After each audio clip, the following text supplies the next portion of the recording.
Salve a tutti, oggi vorrei parlarvi di un oggettino molto interessante, utile sia agli hobbisti ma anche ai professionisti, che ho avuto modo di provare, testare e posso dire tranquillamente che in un rapporto qualità-prezzo ha pochissimi rivali.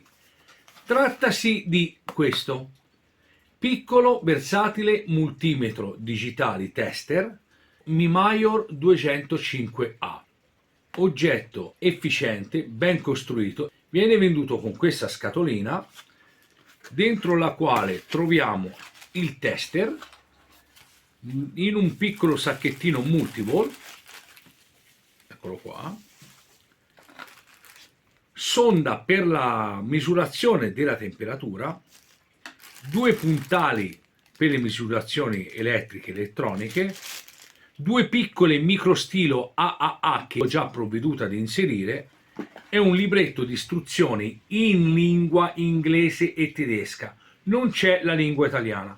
Questo è quanto si trova all'interno della confezione. Ma dopo la mia breve sigla andiamo a vedere nel dettaglio come funziona.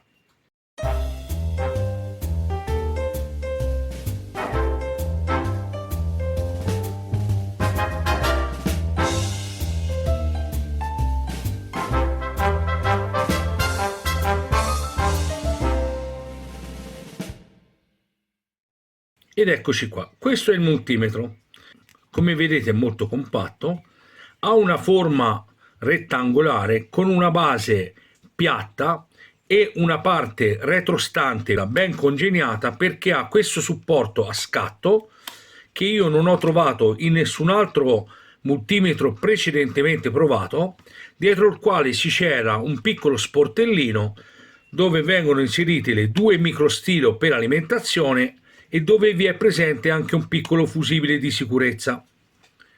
Come vedete il supporto rende molto stabile l'appoggio, quindi già questo denota una certa qualità costruttiva. Ed andiamo ad accenderlo. Io per l'occasione ho con un piccolo pennarello a punta fine indelebile dipinto la punta per rendere più leggibile il cursore.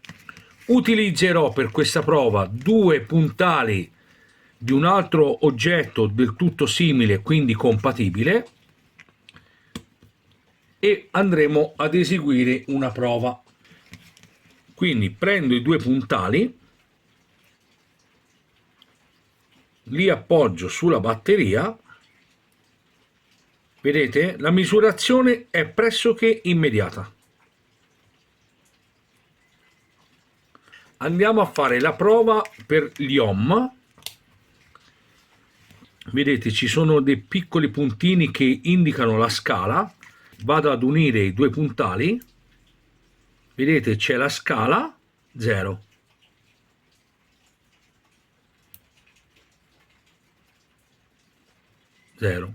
Andiamo a fare la prova dei diodi semplicemente andando a premere il select, misurazione immediata.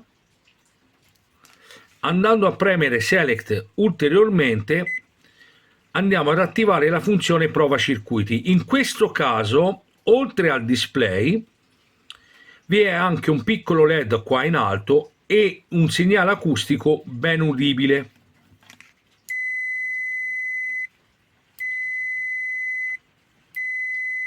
Misurazione praticamente istantanea. E adesso lo farò vedere con la luce spenta. Premendo il tasto centrale Hold o BL si attiva la retroilluminazione del display e dura ben 30 secondi. Ripremendo per 2 secondi la si spegne. Andando a premere il tasto REL con un simbolino di una torcia andiamo ad attivare un LED di cortesia, eccolo qua.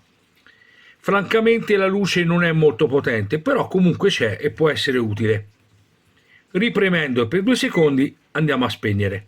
Ovviamente c'è la funzione ampere, c'è la funzione hertz, la funzione capacimetro che non ho ancora provato e la funzione termometro.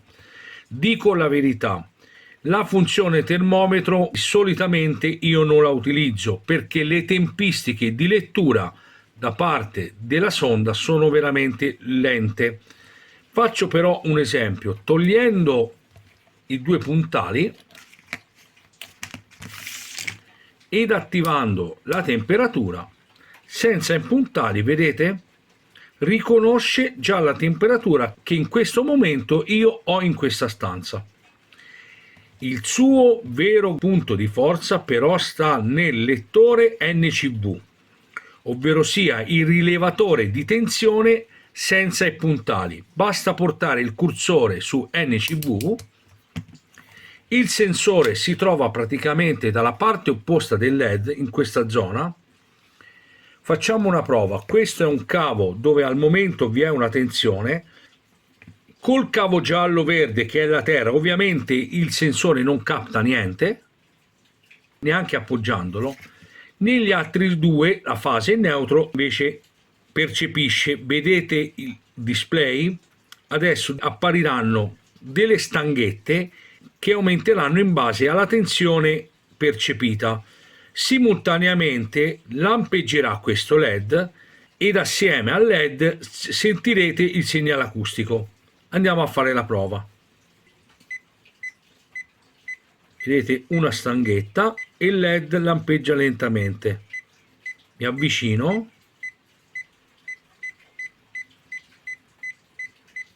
Ancora più vicino. E ancora più vicino.